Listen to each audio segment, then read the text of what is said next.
주의 거룩한 날에 주의 백성이 거룩한 옷을 입고 뭐라고 되어 있냐면요, 즐거이 헌신하여. 그렇죠? 그 즐거이 헌신을 이렇게 딱 붙여보세요. 즐거이 헌신하여. 그게 바로 제 이름입니다. 즐거이 헌신하여. 그랬더니 어떻게 되냐면 새벽에서 같은 주의 청년이 주께 나오는도다. 이 말씀은 저희가 많이 듣잖아요. 근데 그 이야기를 들으실 때마다 저를 생각하시기 바랍니다. 즐거이 헌신하여. 그래서 저도 많은 경우에 어떻게 하나님께 즐거이 헌신할까, 그런 생각을 늘 하고 갑니다. 그래서 이헌 목사고요. 아까 목사님이 말씀하신 대로 어저께 있던 논산에 있는 진중 침례식에 참석을 하러 갔다가 저희 목사님 처음 뵙고 어제 저녁에 아주 많은 대화를 나누면서 아주 좋은 시간을 가졌습니다. 그리고 오늘 또 이렇게 이 서정교회 말씀을 또 나누게 하게 하신 하나님과 또 목사님과 우리 교회 모든 분들에게 다시 한번 감사를 드립니다. 오늘 말씀은 창세기 1장 1절로 여러분들이 다 외우시는 거예요. 아마 이게 안 보이셔도 다 외울 거예요. 우리 한번 같이 읽어볼게요. 자, 시작. 태초에 하나님이 천지를 창조하시니라. 다시 한번 할게요. 태초에 하나님이 천지를 창조하시니라. 믿으십니까? 아멘. 네, 좋습니다. 태초에 하나님이 천지를 창조하시니라. 한국말로는 태초, 하나님, 천지 창조, 이렇게 네 가지 단어로 되어 있습니다. 원래 원어는 5가지로 되어 있어요. 태초에 하나님이 창조했는데 하늘과 땅을, 이렇게 5가지로 되어 있거든요. 근데 이 5가지가 가장 거룩한 시간과 어떨까? 제 나름대로는 여러분들 성경 공부 많이 하셨으니까 가장 거룩한 장소가 성경에 있는데 그걸 뭐라고 그러죠? 가장 거룩한 장소. 누가 말씀하셨는데? 크게 지성소라고 그러죠. 한국말로는 지극히 거룩한 장소에서 지성소. 어떻게 보면은 저희가 그 성전이 있고 성전 안에서도 가장 거룩한 곳이 구약엔 있습니다. 근데 오늘은 무엇을 보냐면 가장 거룩한 시간. 그래서 저는 이걸 지성시라고 해요. 나에게 가장 거룩한 시간은 어딜까? 저는 아마 여러분들도 가장 그런 것이 있을 텐데, 어제 제가 우리가 3,300명에 그리고 60명의 우리 목사님들이 가셔서, 그러니까 아마 한 50명씩 평균 잡아서 50명씩 침례를 준 것 같아요. 근데 덜어는 어떤 친구들은 조금 약간 장난기 그냥 온 사람도 있는 것 같아요.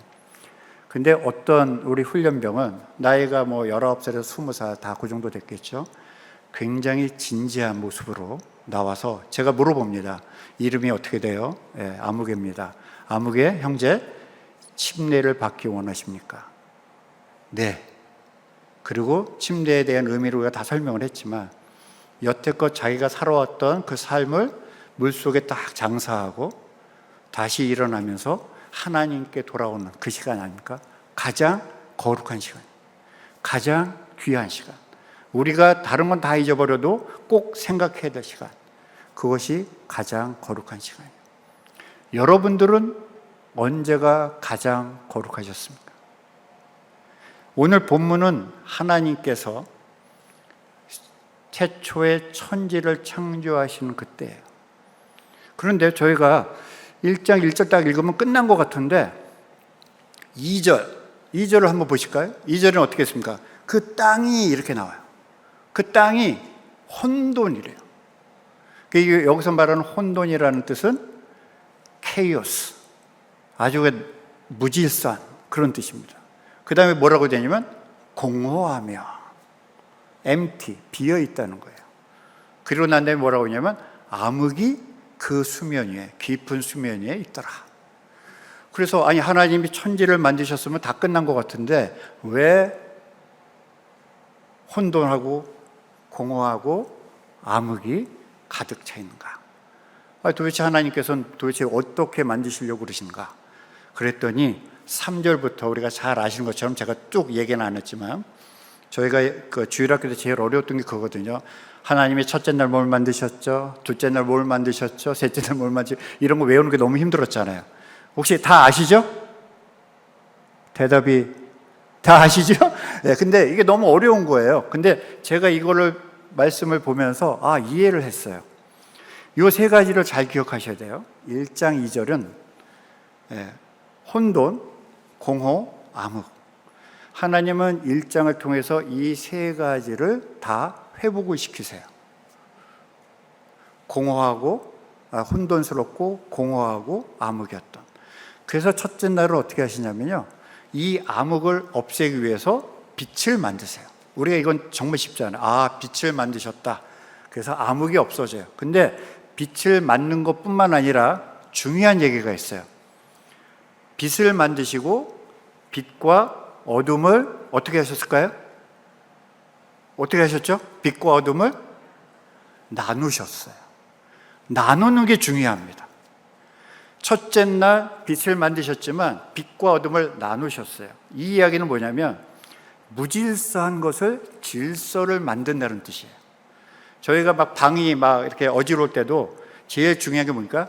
구분을 해서 그걸 나누는 거예요. 버릴 거, 집어넣을 거, 앞에 나와 있을 거, 이것이 먼저예요. 그래서 첫째 날은 어둠과 빛을 나누세요. 둘째 날은 뭘까요? 이 전체가, 지구가 맨 처음에 물로 가득 차 있었던 것 같아요. 그래서 하늘의 물과 땅의 물로 나누세요. 셋째 날도 또 나누세요. 이 지구에 있는 물을 땅과 물로 나누세요. 그러니까 하나님은 아까 혼돈스럽고 무질서했던 세계를 나누셔요. 그래서 질서를 주십니다. 그래서 첫째 날은 빛과 어둠을 나누시고, 둘째 날은 물과 물로 나누셔서 스카이, 창공을 만드시고, 셋째 날은 물과 땅으로 나누셔요. 자, 그리고 넷째 날부터 어떻게 하시냐? 아까 뭐라고 했죠? 여기 혼돈이고, 요 두 번째 단어가 뭐였죠? 공허, 비어 있었거든요. 이 비어 있는 곳을 채우십니다. 그래서 이게 첫째 날 만들었던 빛과 어둠을 나누신 곳에 하나님께서 넷째 날은 이 빛에 관련된 해와 달과 별을 채워 넣으세요. 둘째 날에 물과 물로 나눠서 창공을 만들었죠. 그래서 다섯째 날에는 이 물에 있는 물고기와 창공에 있는 새로 채우세요. 그리고 마지막 여섯째 날은 셋째 날에 나눴던 물과 땅에 비어있는 것을 채우세요. 동물과 사람으로. 그래서 1장은 전체가 2절을 해결하는 데 사용됩니다. 이렇게 보면은 안 외우셔도 돼요. 1장 2절에 있는 단어만 봐도 하나님은 먼저 질서를 만드셨어. 혼돈스러웠던 걸 다 나누셨어. 3일 동안 나누시고 거기에 비어있던 것들을 하나님은 채워드셨어. 이렇게 보면 1장이 돼요. 그리고 맨 마지막에 뭐라고 했냐면 하나님이 그걸 다 보시고 보시기 심히 좋았더라.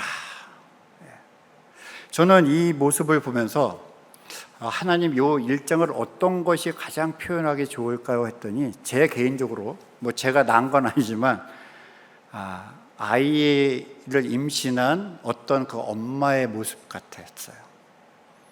그 아이가 조그만 세포로 시작을 해서 아직까지는 사람이라고도 할 수 없을 정도로 그렇게 돼 있는데 점점점 조직이 되고, 그래서 여러분 잘 아시지만 그 세포 하나가 점점 커져서 어떤 건 눈으로 되고 어떤 거는 팔이 되고 어떤 건 발이 되고, 그래서 점점점 사람의 형태로 나타나요.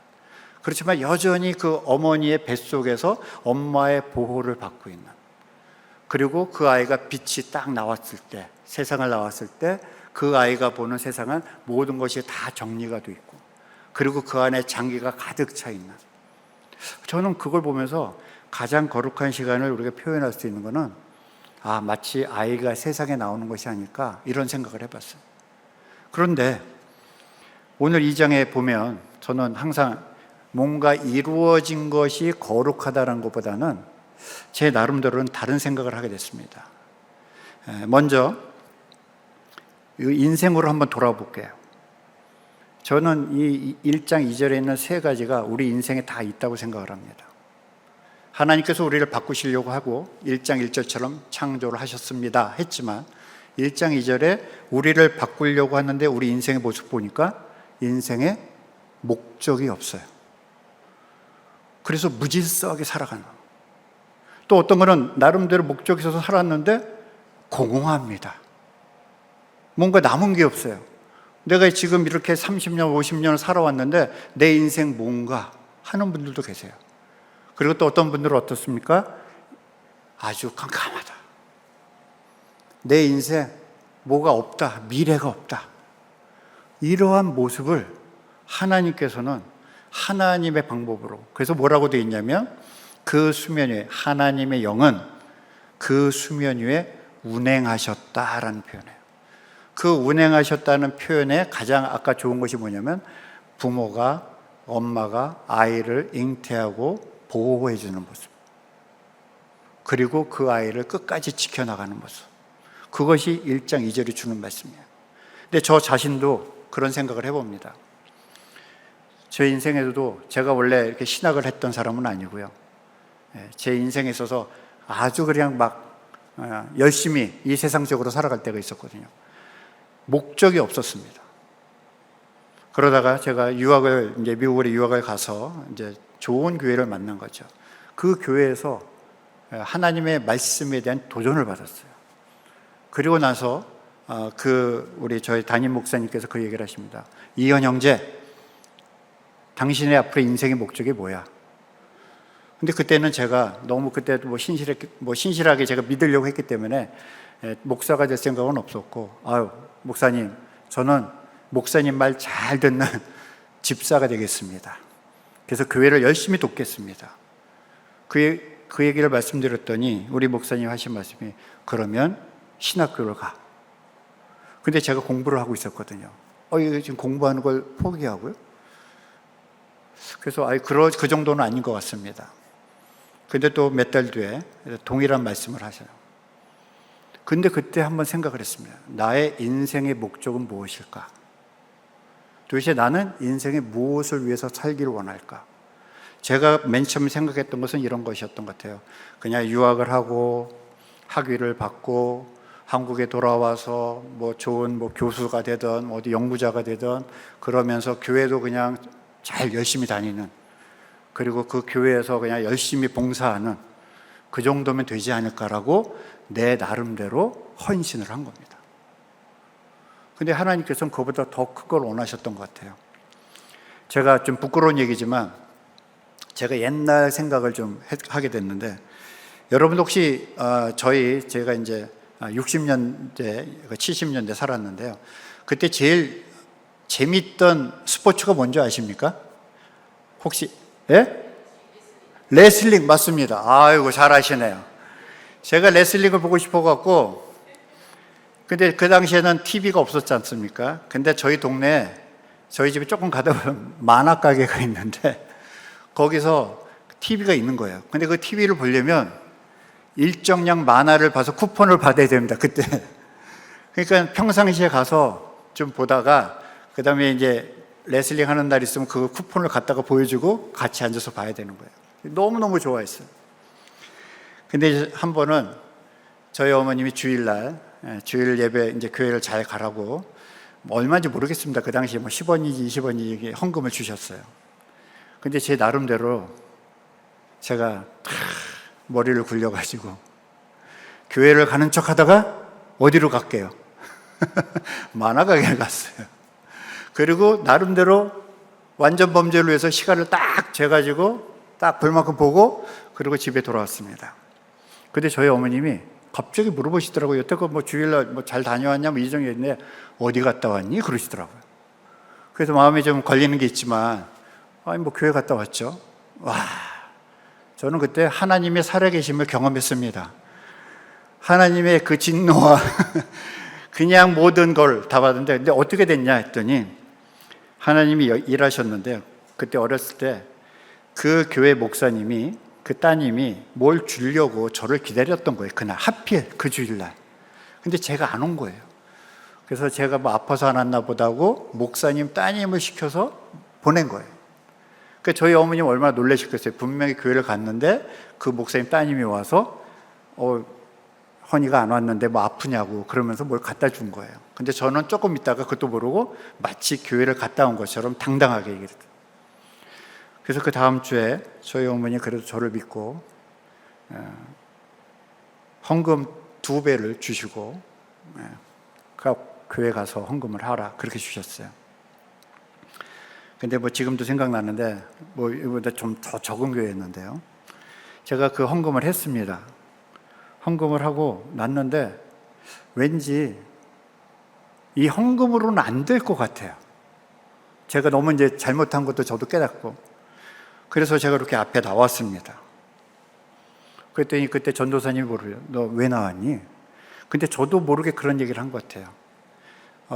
헌금으로는 안 되고 제가 절을 드려야 될 것 같다는 얘기를 한 거예요. 저도 모르게. 근데 그거를 저도 또 그 이후에는 그냥 그런 사건이 있었구나 하고 넘어갔는데 나중에 제가 그 담임 목사님이 2번째 얘기하실 때는 그 얘기가 생각났습니다.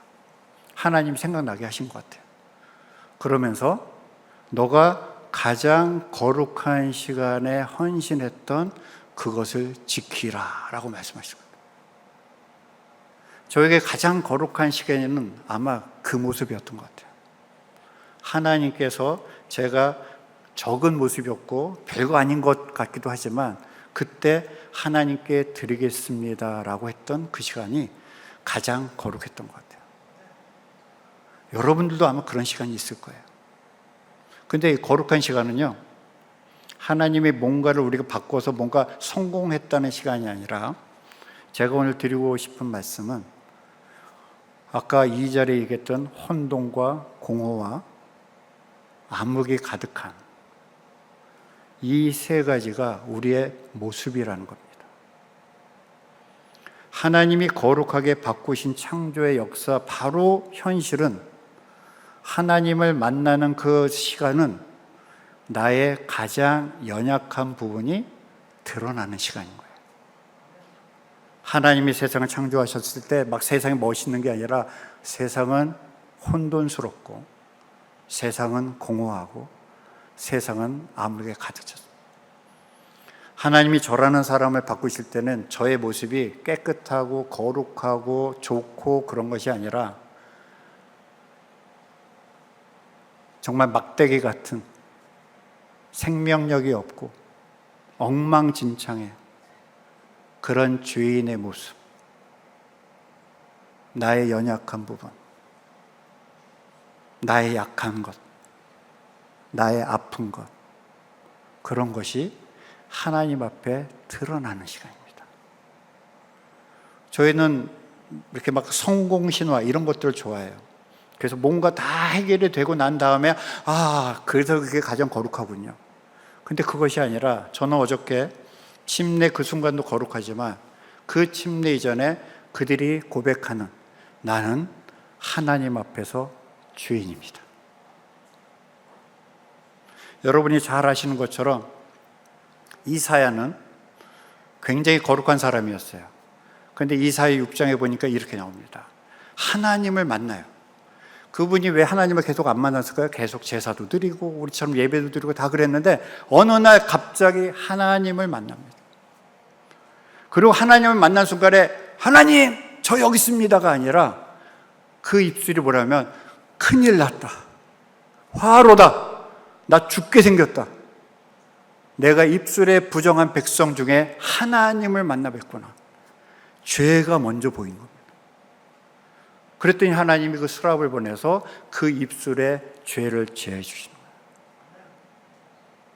하나님이 입술에 죄를 제해 주시는 것은 우리가 먼저 고백했기 때문에 나오는 겁니다.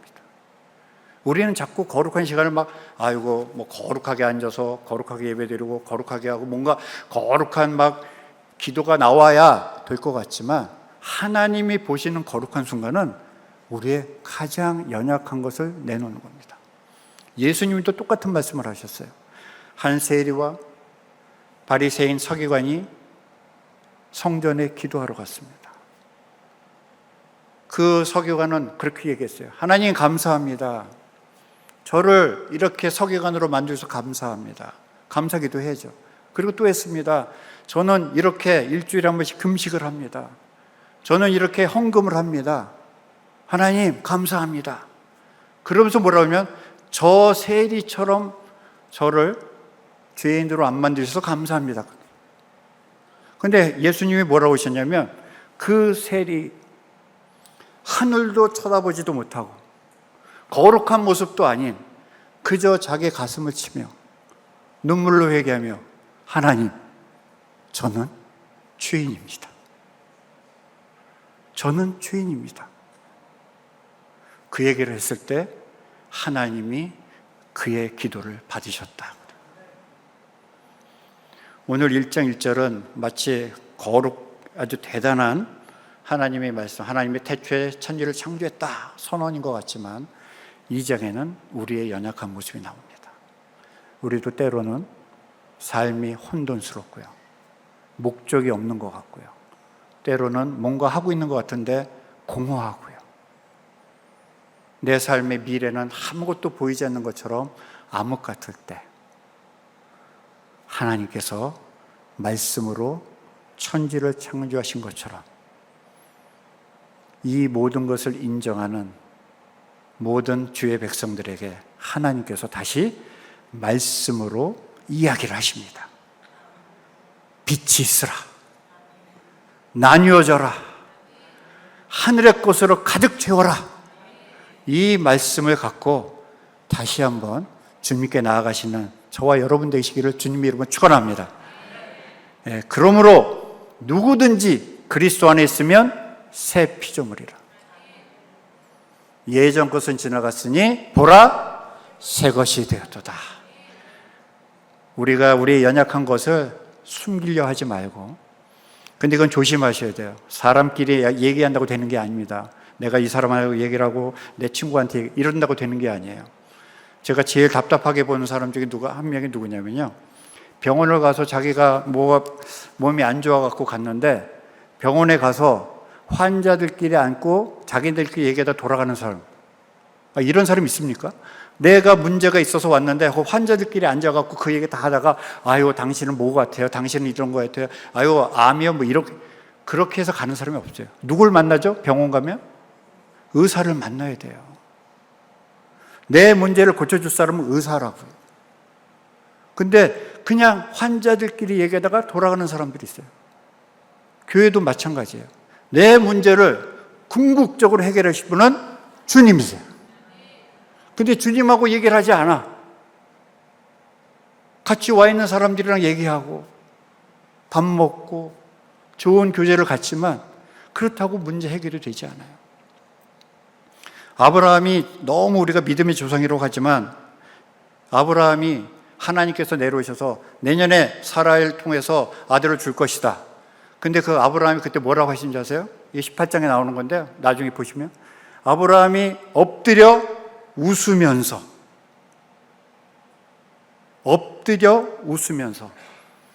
이스마엘이나 잘 되게 해주십시오. 저는 그 말씀을 듣고 저희 교회에서 한 3주 전에 제가 설교를 한 건데 정말 찢어지게 막 마음이 그냥 끊어지도록 회개를 했어요. 내가 예배를 이렇게 드리고 있지 않은가? 엎드려 있어요, 분명히. 하나님이 말씀하시니까. 근데 속으로 웃으면서 아이고 하나님 말씀 제가 알겠는데 그냥 내가 생각하는 것 정도만 해주세요. 얼마나 우리가 예배를 드리면서 하나님을 기만하고 있는지, 나는 어떤 예배를 드리는가. 저는 이런 것들이 부끄러운 것이 아니라 나의 모습과 나의 이런 것들을 하나님 앞에 올려드려야 된다고 생각을 합니다. 왜? 그래야 하나님이 고칠 수 있거든요. 우리 아이들도 그 문제를 갖고 와서 엄마, 아빠 도와주세요 해야 고칠 수 있거든요. 말하지 않고 있으면 도와줄 수가 없어요. 근데 그 아이들이 어때요? 자기네들끼리 얘기한다고 해보세요. 자기 친한 친구, 선생님이나 부모한테 얘기하지 않냐고. 마치 그 환자가 의사한테 얘기하지 않고 자기들끼리 얘기하는 것처럼. 근데 가장 중요한 우리의 죄의 문제를 누구하고 얘기를 하냐. 옆에 있는 분들하고 얘기하면 이거 상처가 또 문제가 많아요. 그러나 하나님하고 얘기해요. 나의 연약한 부분, 나의 공허한 부분, 나의 삶은 무엇일까? 나의 삶 속에서 이렇게 살아왔고 지금 50년, 60년, 70년 평생 살아왔는데 나에게 남은 게 왜 이렇게 허무하지? 그걸 주님께 내려놓으세요. 내 앞으로 인생은 왜 이렇게 깜깜하지? 그걸 주님께 내려놓으세요. 그리고 하나님께서 빛이 있으라, 이 말씀에 우리가 새롭게 되어지기를 주님의 이름으로 축원합니다. 네, 오늘 여러 가지 말씀은 있지만 저는 가장 거룩한 시간, 거룩하다는 표현은 여러분들이 잘 아시지만 홀리하다는 것은 그냥 막 이렇게 홀리한 어떤 할아버지 같은 분이 서 계시는 게 아니라 구별됐다는 뜻입니다. 누구와? 세상과 구별된. 그래서 창조의 하나님께서는 우리들을 특별히 택하셨어요. 근데 그 택하신 거는 우리들만 택하셔서 우리를 끝내는 것이 아닙니다. 우리를 통해서 새로운 하나님의 나라를 건설하시려고 하는 거예요. 우리 모두가 이렇게 택하신 거 나갈 때는 우리가 죄인인 것을 먼저 고백하고, 우리 연약한 것을 고백하고, 아버지 하나님, 나에게 비어있는 거 하나님 거로 채워주십시오, 이런 믿음을 가지고 우리가 새롭게 변화되어서 하나님이 원하시는 새롭게 교회가 강건하게 되는, 하나님 나라가 더 번성하는 그러한 서정교회, 우리 여러분들 한 분 한 분 되시기를 주님의 이름으로 축원합니다.